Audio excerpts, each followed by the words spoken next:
Buenos días, hoy vamos a ver simuladores y seguridad. Estos temas son especialmente importantes porque son brechas que se pueden formar en cuanto a la seguridad que vamos a tener en el manejo de información. Y algo que es interesante, pero que generalmente no se usa en psiquiatría, aunque yo creo que debería de usarse, es la simulación. La simulación puede contribuir tanto a la búsqueda de soluciones y problemas complejos en escenarios que imitan a la realidad. Generalmente eso implica el desarrollo de habilidades técnicas, comunicación y liderazgo. Generalmente la simulación se desarrolla cuando tenemos algún riesgo para el paciente. Esto es especialmente importante cuando podemos a tener personal en adiestramiento que requiere una supervisión mucho más constante y estricta. Y obviamente no exponen al paciente a riesgos. Los simuladores pueden ser de diferentes tipos. Generalmente pueden ser desde características diferenciadas y podamos saber un poquito este tipo de simuladores.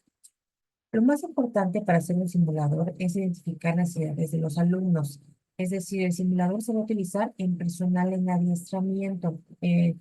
Generalmente en la especialidad la consideramos como que ya somos formados, pero en realidad tenemos que adiestrarnos en nuevas capacidades. Los simuladores se utilizan muchísimo en el área de quirúrgica, pero eso no quiere decir que sean el único lugar.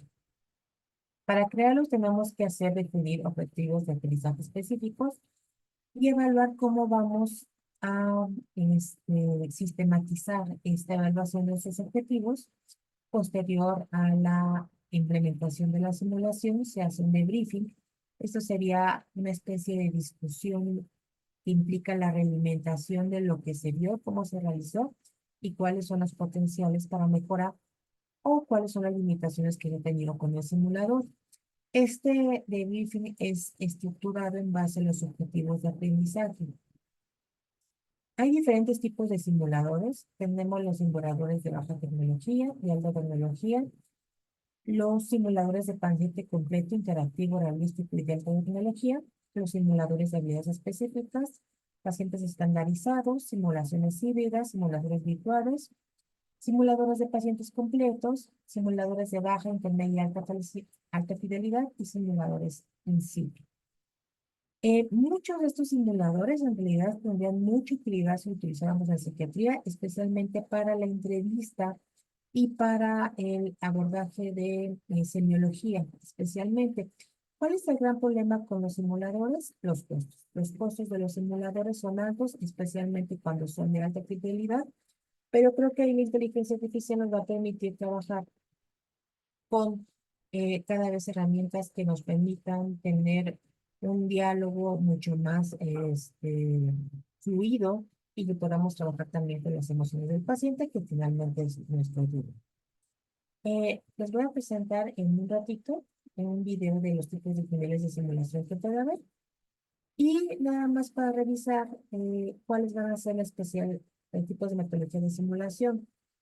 Vamos a tener las técnicas de simulación, por ejemplo, hacer exámenes son simulaciones escritas. Y con eso vamos a tener actividades cognitivas y pasivas que finalmente a lo mejor no son tan reales con respecto a la capacidad que tiene el sujeto para usar cualquier tipo de herramienta. Y generalmente es el manejo diagnóstico y del paciente se utiliza mucho como evaluación. Todos los exámenes son la simulación escrita. Luego vamos a tener simuladores de baja fidelidad, que quiere decir que son maniquís básicos, por ejemplo, los que se utilizan para hacer reanimación de un nivel muy sencillo. Generalmente solo tiene habilidades psicomotoras y la práctica de habilidades.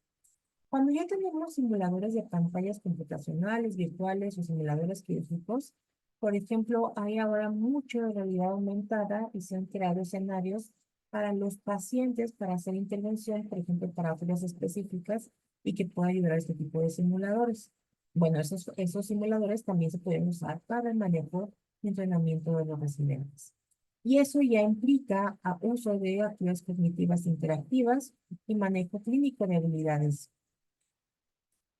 Tenemos los pacientes estandarizados. Los pacientes estandarizados son sujetos que son entrenados para simular una enfermedad y tienen que cumplir con ciertos requisitos, tanto de capacidades de conocer la semiología de la enfermedad y eso también nos aporta examen físico, diagnóstico y manejo de pacientes.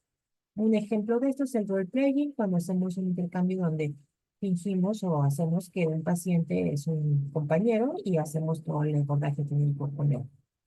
Vamos a tener también simuladores de fidelidad intermedia y maniquíes de tamaño real. Estos no son totalmente interactivos, generalmente se usan para aprendizaje de ciertas habilidades clínicas, quirúrgicas, y sería un entrenamiento a escala completa. Y finalmente hay simuladores de alta fidelidad y maniquíes de tamaño real totalmente interactivos que tienen tanto habilidades cognitivas, motoras e interpersonales, y generalmente esto nos va a dar un entrenamiento y simulación muy completo. Ahora, pasando a otro tema que es importante, es la seguridad. Y la seguridad en información, o la seguridad informática, se encarga de todo este manejo de datos, de cuáles pueden ser los probables riesgos que tenemos en el manejo de información y sistemas digitales y cómo se regula. Resulta que hay normativa que regula la información, la infraestructura también, y la información para combatir diferentes tipos de amenazas. Entonces, mucho de esto se basa en el sistema de gestión de información. Este sistema de gestión de la información ayuda a establecer políticas y procedimientos en relación con el objetivo de negocio y la organización, con objeto de mantener un nivel de exposición siempre menor. Todos los lugares que tengan redes, que tengan manejo de información, siempre van a tener esta parte, que es cómo puedo evitar que tengamos riesgos en el manejo de información. Especialmente en hospitales, el manejo de la información es altamente sensible y debemos de cuidar mucho esto.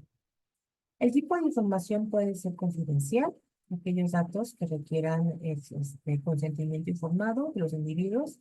Realmente toda la información médica es confidencial. La información restringida es para niveles medios de confidencialidad, tiene que ver con a lo mejor el número de pacientes, no manejan datos privados, sino simplemente información que es de la institución. El uso interno, por ejemplo, puede ser el número de fármacos que requieren uno saber de una manera mucho más fluida, pero no sale de la institución. Y el público, que es cuando todas las personas pueden ver la información, es la información que aparece en las páginas de internet, los números telefónicos del hospital, las diferentes direcciones a las que uno puede recurrir. Esa es la información pública. La información tiene varias características.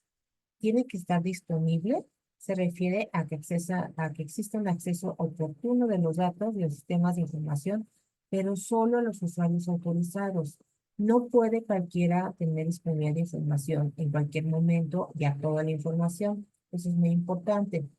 La integridad se refiere a salvaguardar la exactitud y consistencia de la información. Esto es algo tan sencillo como que si tenemos documentos de archivo con historias clínicas, pues la información tiene que estar resguardada y no perderse. Si fuera papel, por ejemplo, si se moja, sería un riesgo de resguardo. La confidencialidad es muy importante y se refiere a que solo los usuarios autorizados pueden acceder a ella, dependiendo de su nivel de autorización. Y la privacidad finalmente es la confianza y la diferencia entre lo público y lo privado. ¿Qué tanto vamos a tener amenazas en la seguridad de información? Bueno, hay muchos tipos de amenaza y una de las vertientes más comunes es que el error en la amenaza siempre sale de la persona. ¿Qué quiere decir? Generalmente es la misma persona la que da a conocer toda la información disponible que tiene, o usuarios, contraseñas, y eso a veces se usa con qué, por ejemplo, ingeniería social. Me hablan de un banco, en teoría, y me dicen que necesitan corroborar si yo estoy haciendo tal gasto y que les den mi nombre de usuario y contraseña para verificar y que hacen una verificación de información. Eso es ingeniería social. Phishing generalmente es que llega un correo electrónico que parece de mi banco, pero en realidad es una página falsa donde me piden que meta mis datos, me redirige a una página muy parecida a la de mi banco hasta que vemos que a lo mejor la extensión no es exactamente la misma, pero yo ya di mi información. Hay otros programas donde el usuario no tiene interacción. eso se llaman keylogger. ¿Qué quiere decir? Yo de pronto puedo bajar ciertos programas de páginas muy seguras y esos programas funcionan detrás de lo que yo estoy viendo en la computadora y obtienen mis datos. Eso puede ser incluso lo que yo escribo en mi computadora, los archivos que yo tengo. Hay también algo que se llama fuerza bruta, que quiere decir que son programas para encontrar contraseñas y es un poquito lo que ocurre cuando repetimos varias contraseñas por error. Bueno, finalmente es lo que hace que haya programas que las intenten por muchos tipos para finalmente desbloquear. Virus. Resulta que hay falsos virus, generalmente se venden como antivirus, pero lo que hacen es que vuelven, entre comillas, zombie a la PC. ¿Qué quiere decir esto? Las computadoras pueden ser usadas para, por ejemplo, hacer programación a distancia. Y yo puedo, si está conectada a Internet, manejarla y utilizar toda la fuerza de su disco duro, de su este, sistema digital, eso incluye también las tarjetas de video, que son las que se utilizan para programar, por ejemplo, Bitcoin, y ponerla a trabajar para mí. Y de pronto mi computadora está muy lenta para lo que yo estoy haciendo, pero resulta que está súper caliente y se está ocupando para otra cosa que no sé. Bueno, eso de pronto pueden ser falsos virus, entre comillas, que finalmente secuestran a la computadora. Los gusanos se llaman así porque se replican como en múltiples archivos, este, incluso de imagen, de texto, y vuelven inútil la computadora. Y los troyanos generalmente entran como, entre comillas, descubiertos. Por ejemplo, puede decir, descargue su archivo de certificado de la constancia que fue, ¿no? Y resulta que no es un PDF, sino que es un Excel, perdón, un ejecutable, que en realidad estamos, en teoría, descargando un archivo PDF, cuando en realidad estamos descargando un virus que está descubierto, ¿no? Que está encubierto por otro y que no lo vemos actuar. Ahora sí, hablando de virus, vamos a tener virus que literalmente se encargan de secuestrar información. ¿Qué quiere decir? Esto ha pasado y que se encargan de entrar al sistema de un hospital y robar toda la información que tiene que ver con los pacientes. Y literal piden dinero, claramente bitcoins, para liberar esa información y eso lo pueden ver en las noticias, incluso pueden ver que ya se han robado información de Alemania, incluso creo que de España, y tuvieron que pagar para que liberara la información. También hay virus que muestran anuncios publicitarios. Esto es cuando entran a una página y de pronto se ven una ventana, otra ventana, otra ventana. Están todo el tiempo mandándole anuncios y ya no saben cómo quitar, por ejemplo, de pornografía y cosas así. Eso es parte de un virus. Y generalmente se puede utilizar las computadoras para infectar a otros virus, de otras computadoras. Y eso puede ser incluso con equipos infectados, que generalmente lo que ocurre que cuando llame o si me envían de pronto un correo electrónico y le hago abrir y resulta que es un virus que reenvía todos mis contactos de mail, spam. También si yo ataco una página, es decir, le mando muchas solicitudes de servicio al mismo tiempo, se llama un ataque de dos, que es una negación de servicio porque finalmente rompo o saturo la página. La distribución de malware, que es software que finalmente lo que hace es tanto sacar información, poner publicidad, todo lo que tiene que ver con un uso perjudicial de información y usar mi computadora para alojar material indebido. Es decir, yo puedo en mi computadora que lo usen como servidor. Ahora, vamos a hacer un cuestionario muy sencillito, nada más para que hagan un repaso. Realmente la idea es que esta clase vean que hay ciertos riesgos de seguridad que vamos a tener que tomar en cuenta.